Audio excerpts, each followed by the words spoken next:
Du lytter til Klog på Flow. Her får du samtaler om ledelse af flow-effektive organisationer. Vi håber, du bliver endnu mere nysgerrig på, hvordan du kan træde ind i ledelse for at skabe flow, resiliens og engagement. Nå, godmorgen. Og så sidder vi her igen. Godmorgen. Godmorgen. I vores lille studie, hvor vi får lejlighed til at dele nogle opmærksomheder og nogle erfaringer fra den uge, der er gået. Det glæder mig personligt ret meget til. Jeg er jo Pia, og i studiet der er også Ulrik og Henrik. Godmorgen. Så det er os, der er teamet i dag. Jeg er personligt selv ret spændt på at høre, hvad vi hver især er blevet optaget af. Det her, det er jo formatet, hvor vi går ind og ikke rigtig ved, hvad hinanden sådan egentlig vil betone og lægge vægt på. Så jeg tror egentlig, skal vi ikke bare kaste os ud i det, og så se, hvad der opstår fra ugens opmærksomhed.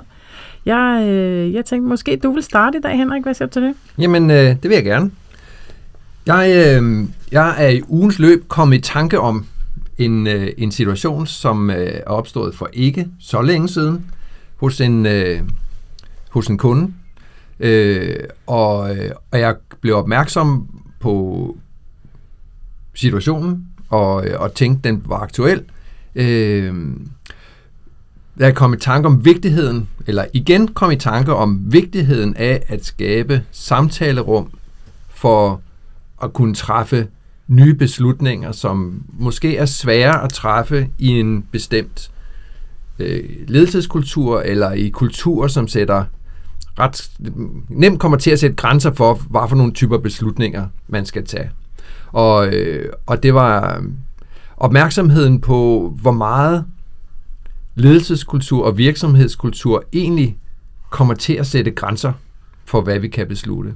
Og i organisationer, som for eksempel lægger meget stor vægt på helte, eller stærke ledere, som er gode til at træffe beslutninger i svære situationer, og som kan gå på mod handlekraft og sådan noget, så kan det være svært at finde nye veje til løsning af problemer, som ligger ud over det, som man plejer at træffe. Og det, jeg har kommet i tanke om, det er for eksempel, hvor tit og ofte vi hører folk sige, at det er en god idé, at vi skal blive mere agile, for eksempel. Eller det er en god idé, at vi skal skabe mere flow. Eller den slags ting. Og det er ret nemt at sige, men det kan være ganske, ganske vanskeligt at få lavet det om til handling, altså noget, vi kan gøre. Og det eksempel, jeg kom i tanke om, det var en lidt modig invitation af ledere på tværs af deres normale ledelsesgrupper, kan man sige, i en organisation, som ikke har nogen stærk tradition for lederarbejde eller ledelsesfællesskaber, hvis vi kunne kalde det sådan. Men den modige invitation af ledere på tværs åbnede op for nogle samtaler, som de ellers ikke har. Og det var ret tydeligt, at det lykkedes. Og det er jo ikke, fordi det altid lykkes, men i det her tilfælde lykkes at få en nysgerrig dialog omkring, hvad man også kunne gøre, så vi kom ret hurtigt til at høre ledere, som ellers ikke taler sammen. Sige, kunne ved, om vi ikke kunne noget på tværs. Kunne ved, om vi ikke kunne sætte nogle teams sammen om mandagen, i stedet, fordi de kunne ikke hele tiden, men kunne vi ikke gøre noget om mandagen så? Eller den nysgerrighed, den havde vi ikke set før. Så det var bare min historie i virkeligheden, som blev aktualiseret i ugen her, og huskede mig på vigtigheden af det at være med til at skabe de samtalerum, hvor nye mennesker, eller hvor mennesker, som kan befordre hinanden til at tænke på en ny måde, hvor vigtigt det kan være for ledelse. Ja. Nu skal vi være forsigtige med at ikke at være indiskrete naturligvis. Vi skal beskytte både de skyldige og de uskyldige. Men kan du sådan, uden at være indiskret, komme lidt nærmere? Hvad var det for nogle tematikker, som de fik et anden handlekraft i forhold til? Ja. Det grundlæggende spørgsmål, altså det fællesskab, som de egentlig havde, handler om at skabe flow. Handler om at få mere fælles handlekraft i organisationen på tværs af funktionsopdelinger eller afdelinger, kan man sige. Ikke? En tematik eller en problematik, som rigtig, rigtig mange organisationer jo kæmper med at finde ud af, ikke? Fordi den stærke kultur og tradition ligger i, at ledelsen er af hver funktion eller hver afdeling. Og når vi siger, at vi vil gerne være mere agile, eller vi vil gerne have mere fokus på flow, så kommer det jo rigtig meget til at handle om, hvordan overkommer vi det, ikke bare på den organisatoriske måde, men også på den ledelsesmæssige facon, kan man sige. Altså at række hen over de bundne ledelsesfællesskaber, der findes, eller ikke findes, kan man sige. Ja, så det var sådan i den sammenhæng, ikke? Ja. Jeg synes, der er sådan en ret interessant vinkel på det, du siger omkring det der, du kalder det den modige invitation. Det kan jeg faktisk ret godt lide. Ja, jeg kunne også godt lide det, så jeg fandt på det. Ja, det kan jeg godt forstå, fordi man kan sige, der er jo, hvor kommer den invitation fra? Det er jo måske et af de spørgsmål, som man kan interessere sig for i en organisation. Hvem er det egentlig, der føler sig autoriseret til, eller autoriserer sig selv til rent faktisk at lave sådan en modig invitation? Hvad er det, der skal til, for at nogen faktisk gør det? Jeg ved ikke, Henrik, var det dig, der tog initiativ til den modige invitation, eller var det nogle andre i organisationen, eller hvor kom den egentlig fra? Jeg ville gerne have sagt, det var mig, men i det her tilfælde var det faktisk ikke mig. Men grundpointen kan være, at det er nogen, som ikke har været i organisationen så længe. Typisk, ikke? Fordi man skal være fri af den vanetænkning om, hvordan man løser problemer sammen. Ja. Så det kunne have været mig som konsulent, som havde gjort det, men i det her tilfælde en ansat, som ikke har været der så længe, og så som var modig. Så der er noget i den organisation, som faktisk byder den slags invitationer velkommen, så man faktisk tør lave sådan nogle modige invitationer. Er det også er det noget, du har tænkt over, at der skal være noget særligt til stede for, at det kommer til at ske?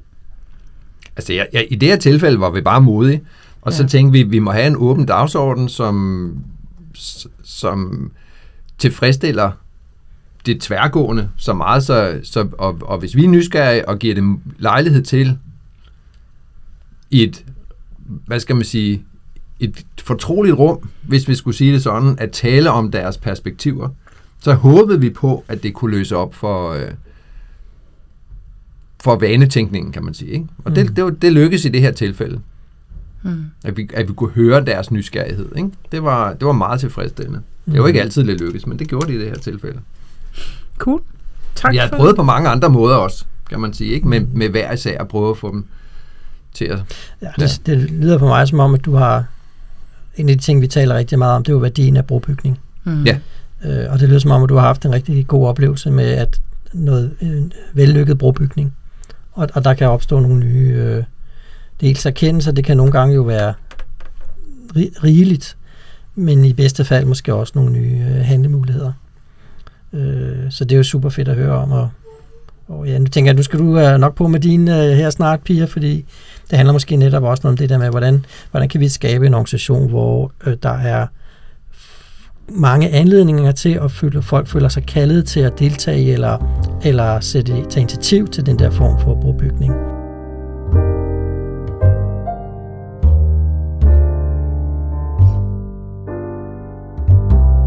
Pia, fortalte du, at du havde haft en oplevelse, der virkelig var knald på her i ugen, der gik. Så måske skal vi lige drage nytte af, at du faktisk ikke har fået lov at dele det med os endnu. Ja, men det vil jeg super gerne, fordi det, jeg lige sagde, det var, at jeg havde haft en knaldgod oplevelse sidste uge, men også, at mit tema for samtalen her handlede om noget med at være arkitekt af samtalesystemer. Og altså, hvis man nu lige tager det her med brobygning først. Jeg har fået lov at facilitere et seminar i sidste uge over 2 dage, og jeg er helt høj over det. Altså, der var så meget kompetence i det rum, at jeg var blown away simpelthen. Men hvis jeg lige knytter an til det sidste, så brobygningen der, det var virkelig sjovt. Der var nogen på seminaret her, som... For det første, så sang de. De sang morgensang, når vi kom ind i rummene. De spurgte, sådan, er der ikke tid til en sang her? De sang, mens vi drak, det der velkomstdrinks inden middagen. Så der var sådan en sangkultur. Og der var faktisk nogen, der udtrykte på den måde, at det er jo den måde, man bygger kulturelle broer på. Så det at have et rum til, at vi synger sammen, det kan godt være, at vi ikke tænker, at det er rigtigt arbejde. Men det er det faktisk, sagde hun. Det er faktisk et meget vigtigt kulturelt arbejde, at vi bruger sangene som brobygger. Nå, det fik jeg lyst til lige at sige, fordi det var virkelig... Jeg var også helt høj. De kunne lide, at man læste digte, og de kunne lide, at man sang. Og det giver jo altså noget til vores måde at være faglige på, at vi også ligesom husker, at vi først og fremmest er mennesker i en verden, hvor vi forsøger at skabe gode relationer til hinanden, så vi kan løfte noget i flok. Altså det her med at have samtaler på tværs, så vi kan lykkes med noget. Men jeg kunne godt tænke mig at tage tråden op, fordi som sagt, det var en virkelig god oplevelse med ekstremt kompetente mennesker, hvor noget, der vandt gehør, det var en måde, som Stacey, altså Ralph Stacey, der jo er sådan fader til ledelse, kompleksitet og kompleksitetsteori, han siger jo, at organisationer er fortløbende mønsterdannelse af interaktioner mellem mennesker, og den fortløbende mønsterdannelse, den sker på baggrund af vores levede erfaringer. Og den samtale, den blev faktisk ret rig. Man kunne også bare sige, at organisationen udgøres af løbende samtaler, altså ved kaffemaskinen, når vi møder mennesker, på seminaret, ved det ugenlige møde, det daglige møde, på workshoppen, ved skrivebordet med kollegaen. Og det er jo, altså når vi går hjem, så er der bare bygninger tilbage. Det er ikke en organisation. Organisationen opstår, når vi møder ind næste morgen og taler med hinanden igen. Og det vandt rigtig meget gehør. Og så kan man jo sige, at de spørgsmål, som er interessante i den sammenhæng, det er jo, hvem skal tale sammen? Hvornår skal vi tale sammen? Hvordan skal vi tale sammen? Og hvad er det egentlig, vi skal tale sammen om, for at få skabt flow, som jo er det, der er hovedfokuset her, og resiliens og engagement. Og i den sammenhæng, der var det meget meningsfuldt for dem at se ledelsesopgaven som at træde ind i lederskabet som arkitekt af det samtalesystem. Og det er tilbage til det, du siger, Henrik, med at nogle modige invitationer, så vi får mennesker til at tale sammen på tværs, det skal der jo til. Der er jo også noget med, at vi måske skal se vores ledelsesopgave som den, der skaber den nødvendige, forudsigelige struktur i samtalesystemet. Fordi den er nødvendig for, at vi kan være i det uforudsigelige. Der er noget, der skal være forudsigeligt, og det er måske lige præcis arkitekturen og designet af det samtalesystem, som faktisk skal virke. Jeg bruger tit Jan Gehl, som jo er dansk verdensberømt arkitekt. Nogle ser måske, det er et i øjeblikket, eller det er to, hvor der er en udsendelse omkring ham. Og noget af det, som har inspireret meget i mange, mange år fra hans hånd, det er jo, at når han designer bydele, så designer han ikke huse, men han designer mellemrummene mellem husene, fordi det handler om, det er at skabe nogle steder, hvor mennesker ønsker at gå hen og opholde sig sammen med hinanden. Og det at tænke sådan, det kan vi måske drage nytte af, når vi designer samtalesystemer i organisationer, så vi får skabt nogle rum, hvor det er attraktivt for folk at være. Og jeg kan huske vores gode ven Paul, som har været Scrum Master i mange år. Han har altid grebet det super godt an, fordi der er jo altid i organisationer nogen, der siger, men vi får ikke så meget ud af det her daglige stå-op-møde. Skal vi ikke aflyse det, eller det her retrospektiv, det giver ikke så meget. Og der kan man jo sige, at løsningen er jo ikke at aflyse det, som han har sagt, fordi det man kan, det er, at man skal sige, hvad skal der til, for at vi faktisk kan tiltrække mennesker til den her samtale, for den betyder noget for vores evne til at skabe flow, at den samtale finder sted. Men hvis det ikke er attraktivt nok at være der, så bliver vi nødt til at finde ud af, hvordan designer vi det rum, så det faktisk giver mening for alle mennesker at være der.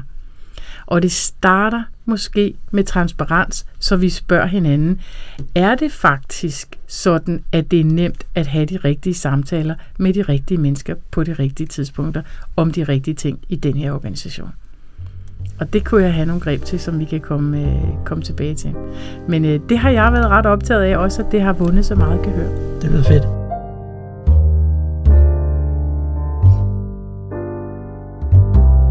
det er det her med det der princip fra Jonathan Smart om invite over inflict. Fordi vi har jo også talt i den forgangne tid her for nylig om det her med, at i vores blik bliver en central del af ledelsesopgaven, det bliver at kunne praktisere det.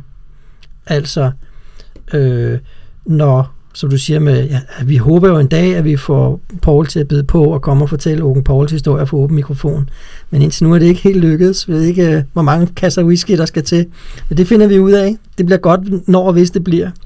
Men det, som man måske ikke nødvendigvis altid har mod eller overskud eller sit hoved i forhold til som leder, det er det der med ikke bare at benytte sig af ledelsesmagten, når folk ikke gør, som man har håbet.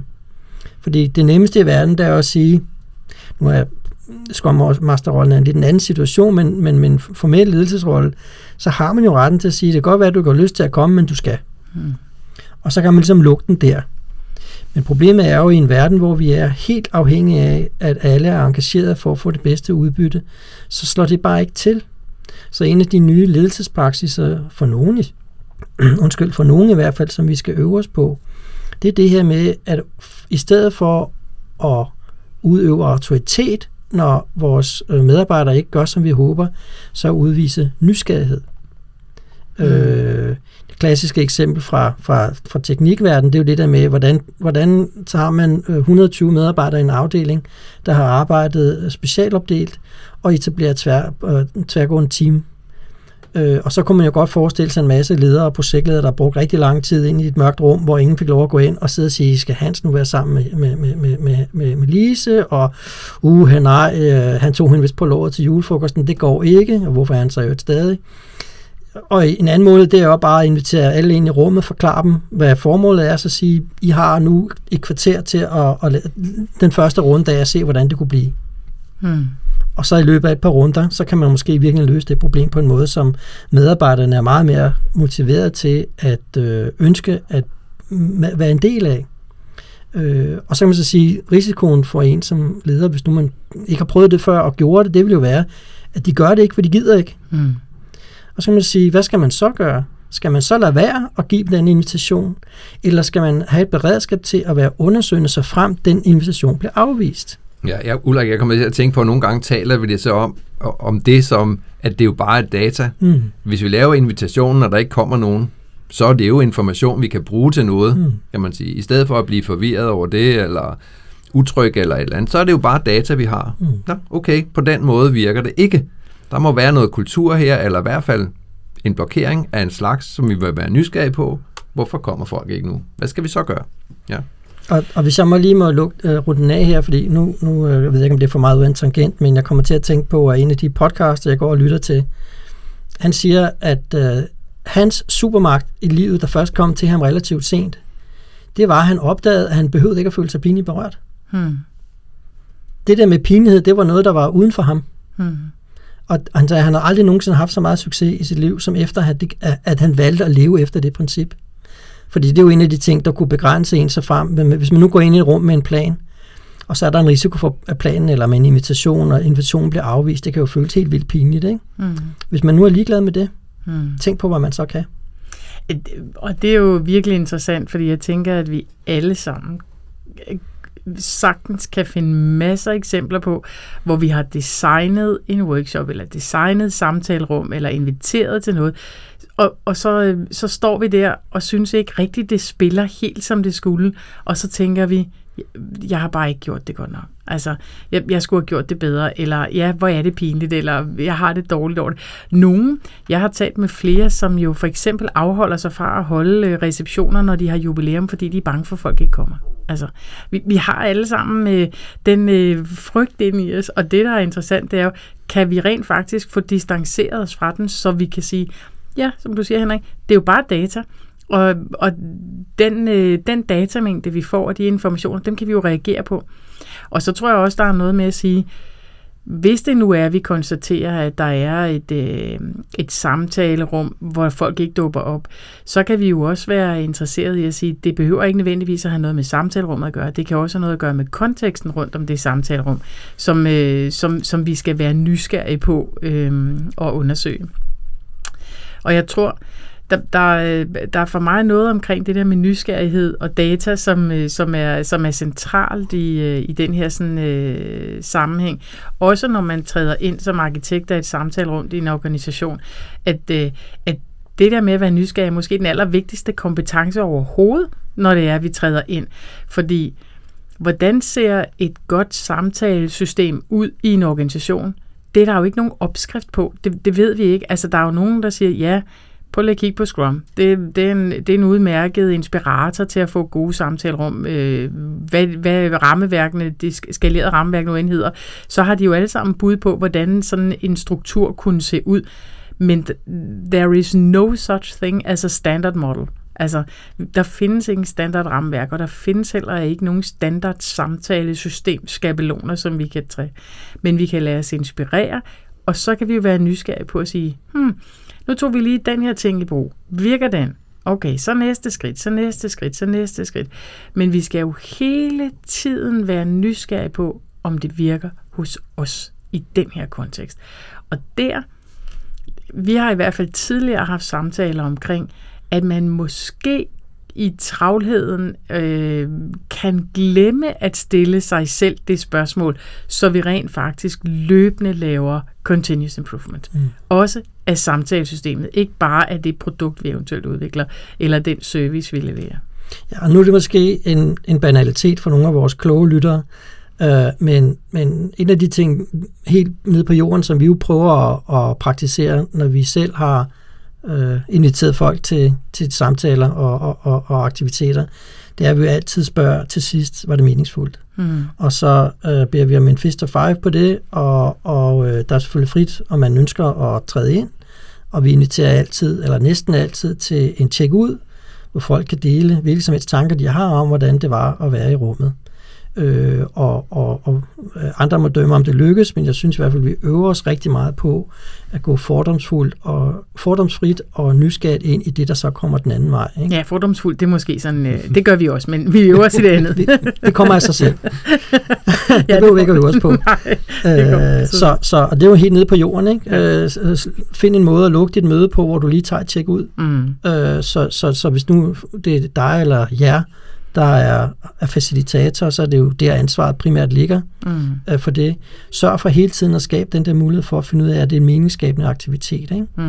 Og så er der jo også nogen, der går mere radikalt til værks og siger, at mødedeltagelse. Alle faste møder har frivillig mødedeltagelse, og man må rejse sig og gå, når man ikke har brug for at være der længere. Det ved jeg så ikke, hvor mange der er klar til at praktisere, men man kan som minimum sørge for, at man søger den der feedback aktivt hver gang. Som facilitator er det jo også et af de steder, hvor man skal være modig den første gang. Ikke? For risikoen for, at nogen, der siger, at det har ikke været meningsfuldt at være med i dag, den er jo til stede. Og det skal man jo kunne være i. Men en af trickene er jo det, som du også nævnte før, Ulrik, at det er jo bare data, eller vi må forholde os til det, som det er. Det behøver jo ikke at være os personligt, der har været dårlige facilitator. Der er jo nogle årsager til, at de erfaringer har været der. Og næsten hver gang, når jeg har spurgt ind til, når nogen har fundet det mindre meningsfuldt at være til stede, så er det, og man spørger ind til det, så er det faktorer, som er uden for rummet. Og meget sjældent, fordi det er personligt, eller ting, som er sket præcis i det her rum. Ikke? Nå, men det var bare det der med modigheden. Jeg kommer også til at tænke på det der med, at måske skal man også spørge sig selv, hvad for en slags liv og arbejdsliv man har lyst til at leve. Har man lyst til at leve et liv, hvor man i en væsentlig del af sin tid enten selv oplever, eller er arrangør af aktiviteter, hvor man oplever, at der er fundamentalt meningstab fra aktørerne. Så der er helt fundamentalt ethos omkring det. Jeg tror, man må gøre op med sig selv. Hvor har man lyst til at være i verden?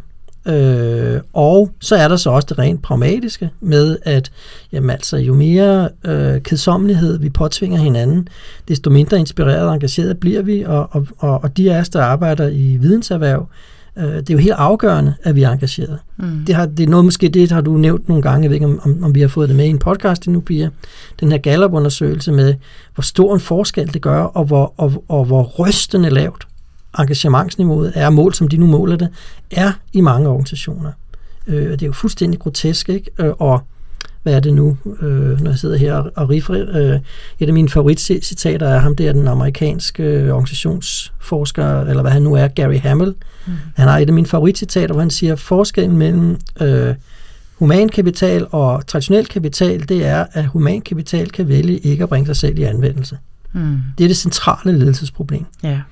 Så der er jo både, synes jeg, en helt sådan fundamental spørgsmål, et ethos om, hvordan man gerne vil være i verden, og så er der en meget pragmatisk værdiperspektiv i relation til den type aktiviteter, vi har med at gøre, når vi arbejder med vidensarbejde, der gør, at det simpelthen er en dårlig idé at have mange ikke meningsfulde aktiviteter. Og det kan jo måske også medvirke til at afmontere den der ubehag, eller frygt, eller pinlighed, hvis nu man skal stå der og få at vide, det var sgu ikke det vi ramte. Vi slog en skæv i dag, eller i hvert fald var der for nogen, det så sådan ud. Det er jo fantastisk vigtig information, for har vi en chance for at slippe for at blive ved med det. Og hvem har lyst til at blive ved med det? Ja, må jeg elaborere lidt videre på den, fordi jeg synes, for mig er der noget helt centralt her, som også handler om, hvordan vi rent personligt træder ind i de roller, som vi har i vores arbejdsliv. Altså, vi træder jo ind i forskellige roller, hvor vi forvalter nogle særlige ansvar på vegne af organisationen. Og nogle gange, så har vi jo nogle styrker, som vi måske også har tendens til at overgøre. Så for eksempel, når vi har sådan et samtalesystem som det her, træder ind i nogle roller, det kan være som Scrum Master, eller Product Owner, eller Product Management, porteføljechef, afdelingsleder, whatever organisationen, hvordan den nu end er skruet sammen. Men så kan vi jo have en tendens til at træde ind i nogle rum og tænke, det er mig, der er ansvarlig for, at det her sådan, det fungerer. Altså have en form for overansvarlighed, som faktisk berøver mennesker muligheden for at være engageret. Så når man for eksempel har en big room planning, så er det ikke, lad os nu bare bruge safe-termer, er til en, der er ansvarlig for, at den big room planning fungerer. Det er alles ansvar. Men vi kan godt have tendensen til at være overansvarlige og sige, men det er jo mit, og dermed glemme, at det faktisk er en fælles bestræbelse at få møder og samtaler til at være meningsfulde og til at fungere. Så hvis vi snakker om det i ledelsestermer, så tænker jeg, en af måderne, vi siger det på, det er jo, at ledelse er en bestræbelse. Ledelse er en personlig bestræbelse, men det er også en fælles bestræbelse. Og alle bedriver ledelse hele tiden i de roller, der nu har. Så når vi træder ind i et samtalerum, hvor en samtale finder sted, så kan nogen have tendensen til at blive overansvarlig og sige, det er mig, der skal sørge for, at det lykkes. Og andre kan også sidde og tænke, men det er jo ham, der skal sørge for, at det lykkes. Og den, hvad kan man sige? Altså det bliver selvforstærkende. Så det bliver selvforstærkende. Og den hvad kan man sige, det vi skal have til at ske, det er jo, når vi træder ind i et samtalerum og siger, vi er i gang med et forsøg her, vi er i gang med et eksperiment, det er en prøvehandling, og vi er fælles om at få den til at lykkes. Så hvis den ikke lykkes, prøv lige at høre, så har vi bare fået data, som du siger, Henrik. Så må vi reagere på det. Men kan I ikke alle sammen lige sætte en seddel op på væggen, inden I går ud, og vi sætter lige 5 minutter af møde af til det, hvor I skriver, hvad vil den bedste forbedring være til næste gang, sådan at det bliver meningsfuldt også for dig at være med det, som du skal. Men vi skal jo ind i den tænkning, at det faktisk er en fælles bestræbelse at få samtalesystemet til at virke, tænker jeg. Hvad siger du om det? Jeg er helt enig, og det jeg lige kom til at tænke på, det var det her med, at ofte er den åbenhed og vilje til at vise lydhørhed og kurskorrektion enormt afmonterende for konflikter, der ellers måtte kunne opstå. Fordi nogle gange er det, som folk kan blive sure over, måske ikke så meget, at det ikke lige passer med 100% i alle detaljer, hvad vi nu har arrangeret. Det kan være svært at undgå, når der er mere end 2 i lokalet. Ikke? Måske er det mere, at de ikke kan få nogen respons på det. De kan ikke få lov at give udtryk for det på en relevant og betimelig måde, og de får ikke en relevant respons på det. Så jeg tænker, det kan være vældig psykologisk klogt at vise den der åbenhed og lydhørhed. Fordi rigtig mange potentielle hverdagskonflikter af den type, kan man være heldig, der er jo ikke nogen garantier, men man kan være heldig, at de bliver afmonteret på det. Det har jeg jo oplevet rigtig, rigtig tit, ikke? At have folk i lokalet, som grundlæggende ikke havde lyst til at være der, fordi de havde fået besked på det. Ikke? Og derfor var der jo stort set ikke noget, jeg kunne gøre, der ikke var forkert. Men ved simpelthen at bare rumme det. Ikke? Selvfølgelig skal man også passe på, at der ikke er en person, der tager alt taletiden, når de andre også skal kunne deltage. Altså som mig for eksempel? Nej, nu tænker jeg nu for eksempel, hvis man er i et lokale med mange mennesker, der deltager i et arrangement. Ikke? Så selvfølgelig er der altid nuancer, men jeg har oplevet det igen og igen og igen, hvordan mine værste kritikere, der næsten gjorde det personligt, og heldigvis er de fleste mennesker, jeg har mødt i den situation, kunne holde det professionelt, hovedsageligt. Men næsten var personligt. Bare det, at det var okay, og der var plads til deres synspunkt, det var jo i den grad afvæbnende, og hjælp til at vende også de personers medvirken til noget produktivt.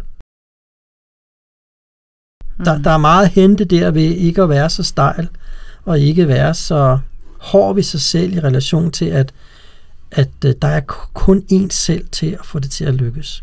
Og måske, Ulrik, taler du ind i, at ligesom du talte om vigtigheden af at kunne tjekke ud af et møde for at regne ud, eller prøve at få et indblik i, hvordan var forståelsen af meningsfuldheden i rummet her, så er det også vigtigt at tjekke ind på den rigtige måde, sådan så man kan få afmonteret eller afklaret de eventuelle forskellige opfattelser af, hvad det egentlig er, vi skal lave. Hvad er formålet med det her møde? Og jeg tror, alle tre her inde i det her rum, plus de fleste af dem, der lytter med, kan da godt huske i hvert fald et par møder, de har været i, hvor det var aldeles uklart, hvad det egentlig var, mødet gik ud på, og man var der, fordi man er blevet inviteret, og det nemmeste måde at få mødet til at gå over på, det er bare at sidde og vente på, at det er slut. Og det har jeg i hvert fald selv mere end en gang været deltagelse i. Ikke? Så jeg tror, du taler ind i vigtigheden også af at få et talesat. Jeg tror, at det her, at det møde går ud på, er der nogen, der har nogle andre opfattelser af det. Og så bruge det input, der kommer der til data. For det er jo klart, hvis man har lavet en dagsorden, som skal afvikles på kort tid, og det viser sig, at man har misforstået, eller der er mange forskellige forståelser af, hvad det egentlig var, vi skulle bruge tiden på, så kan det jo være vanskeligt at blive enige om på stedet, hvad skal vi så gøre? Men det er jo så det, facilitering går ud på, kan man sige. At være i stand til at rumme den usikkerhed, men vi må samskabe forudsætningen for, at den meningsskabelse kan ske, fordi ikke nogen en person kan regne det ud selv. Og vi har ikke så meget erfaring med det med eller ikke så meget tradition for at lave de her på tværs af samtaler. Og der kan man jo også sige, der måske er en glidning i det, vi kan forstå som ledelsesopgaven her. Fordi der er nok nogen, der har været i ledelsesroller igennem noget tid, som ikke nødvendigvis vil tænke, min ledelsesopgave går primært ud på at se, om vores samtalesystem fungerer. Om det er meningsfuldt for folk at være i rummene. Altså at bedrive for det første det design af samtalesystemet, der skal til, men samtidig også facilitere samtaler om samtalen, både i mikro- og makroperspektiv, hvis man kan kalde det sådan. Det er jo ikke nødvendigvis det, vi har lært, at ledelse handler om, men det kunne man jo sige, at det handler det også om. Og det at kunne træde derind, det kræver jo altså faktisk, det der med at facilitere, jeg plejer nogle gange at sige, det er jo en faglighed på linje med alle mulige andre fagligheder. Det er jo ikke bare noget, man beslutter sig for, og så går man ind, og så tænker man, det kan jeg godt finde ud af. Altså, ligesom man har gjort med UX, for nu at trække et billede om, alle kan der lave et design af en user. Ja, eller skal de bruge en AI? Ja, så i dag kan de bruge AI, ja, men alle kan jo gøre det, ikke? Altså, jeg ved ikke, om I kan huske den der lille udsendelse. Ej, det er et lille sidespring, men jeg synes stadigvæk, det er sjovt, Per Noldi, da han i en tv-udsendelse sådan prøvede at vise sin kund frem, så viste han sådan en rød firkant frem og sagde til intervieweren, prøv at se her, det er jo billedet. Alle kan jo lave det, ikke?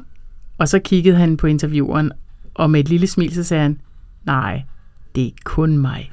Og den, hvad kan man sige, umiddelbarhed, der ligger i det, ja, alle kan da tegne den der røde firkant, ikke? Altså, men der ligger jo noget bagved i en faglighed, som handler om, at når vi også træder ind i et faciliteringsrum, så det der med facilitering, det er der faktisk ret meget greb i, og der er også meget begreb i det, så vi forstår at gøre ting på en hensigtsmæssig måde. Men det er en ledelsesopgave, som vi skal have drejet opmærksomheden hen på, tænker jeg. Jeg havde lyst til, Ulrik, måske sidder du med en seddel, som vi også lige skulle snakke lidt om inden. Jeg kunne faktisk godt tænke mig at give et lidt konkret greb også til noget med samtaler og spotte lidt, men er der noget til stede hos Ulrik eller hos Henrik, som I godt lige vil byde ind med, inden jeg det var måske meget godt at runde af med noget praktisk rådgivning. Jeg sidder med 2 ting, som jeg lige... en ting, jeg lige blev opmærksomhed på nu, at vi måske kunne justere vores... vi taler tit om det der, man skal være architect of the environment, og i det her tilfælde af samtalesystemet. Og så jeg kom til at tænke på, jamen er man arkitekt, eller er man gartner? Fordi en arkitekt, det kunne man godt vælge at se som lidt som sådan en indgangsforestilling, ikke? Man laver den store masterplan, og så går man videre til det næste projekt. Men en gartner er jo der hele tiden at gå og pusler om det.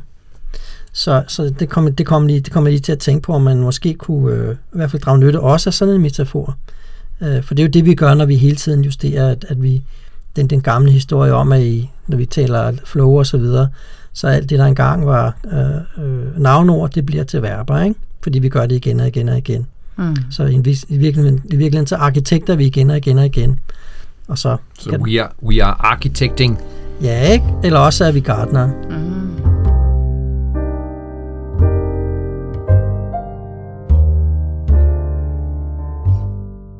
Det der med architecting og gardening, det tip, som jeg egentlig vil bringe her til sidst, det handler faktisk også om lige at kigge på en artikel, som kan inspirere til noget omkring det her med at forstå, hvad det er, vi skal lægge mærke til i de samtalesystemer, som vi har.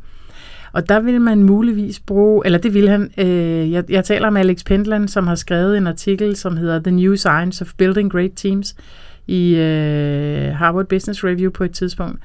Og han taler faktisk om det her med at træde ind i rollen som charismatic connector. Og det at være gartner af sådan et system her, der vil han sige, at den vigtigste position, vi kan træde ind i, det er faktisk rollen som charismatic connector. Og jeg vil så tilføje for another first time. Fordi det er lige præcis noget, vi skal gøre hele tiden. Han arbejder jo sådan med sociometriske badges, som han har sat på folk og studeret deres adfærd for at se, kan jeg på baggrund af rå data, altså hvor meget snakker folk sammen i team, hvor ofte snakker hver især, hvor meget snakker de med andre end sig selv, tone of voice og andre ting og sager, så kan han faktisk uden overhovedet at have mødt de der mennesker og set dem, så er han i stand til at sige, hvilke af de teams, der faktisk performer. Han kan sætte badges på, og så kan han bare ved at se, hvordan de minkler med hinanden, inden de går i gang med at arbejde, sige, hvis der findes charismatic connectors i de her sådan enkelte grupper, så klarer de sig bedre end dem, der ikke har charismatic connectors. Og der er 3 kommunikationsmønstre, som man kan interessere sig for i en gruppe af mennesker. Det ene mønster, det er, taler alle lige meget. For hvis ikke de gør det, så performer vi bare ikke godt. Og det kan jo være altså hvis man kigger på mønstrene, som kommer ud af de der datasæt, han har, så kan man jo se, at meget ofte, så sidder der 4 personer ud af 8, som stort set ikke siger noget, og så sidder der 2, som siger helt vildt meget, og 2, der siger sådan rimeligt. Og så siger han, men prøv lige at høre, de kommer ikke til at lave et godt resultat på en bæredygtig måde. Der kommer til at mangle engagement, der kommer til at mangle kvalitet i produktet. Det andet mønster, det er, taler de alle sammen til hinanden, eller er det sådan, at de 7 kun taler til én person? Dårligt mønster, lav det om. Og det sidste mønster, det er, taler man på tværs, det vil sige, taler man med andre end sig selv. Man behøver ikke nogen sociometriske badges for at lave den øvelse. Det kan man gøre med papir og pen, og det kan vi tale om i en anden podcast. Men til at starte med, så kunne man måske læse den artikel, som sagt, der hedder The New Science of Building Great Teams. For der er virkelig god inspiration at hente til, hvad er det, vi skal gøre muligt i vores samtalesystem. Nemlig, alle taler med alle taler lige meget, og vi taler alle sammen med alle mulige andre, end bare dem, vi er i team med. Det tror jeg vil lade stå, hvis ikke I vil byde ind med noget. Ellers så vil jeg sige... Amen. Amen. Tak for i dag. det var sjovt, der skulle komme et amen ud af vores podcast. Det havde jeg ikke lige. Det kommer faktisk lidt som sjov for mig, men jeg synes også, det er lidt sjovt. Det var ment sekulært. I love it. Tak for det. Tak for det. Tak for det. Klog på Flow er redigeret af Christina Stensgaard Højer og produceret af Agil Procesforbedring. Hold øje med Klog på Flows inspirationsliste, hvor vi linker til de bøger og podcasts og videoer, som er nævnt undervejs. Du finder listen på klogpåflow.dk/podcasts. Hvis du har spørgsmål eller feedback til Henrik, Ulrik og Pia, så send en mail eller skriv til os på LinkedIn.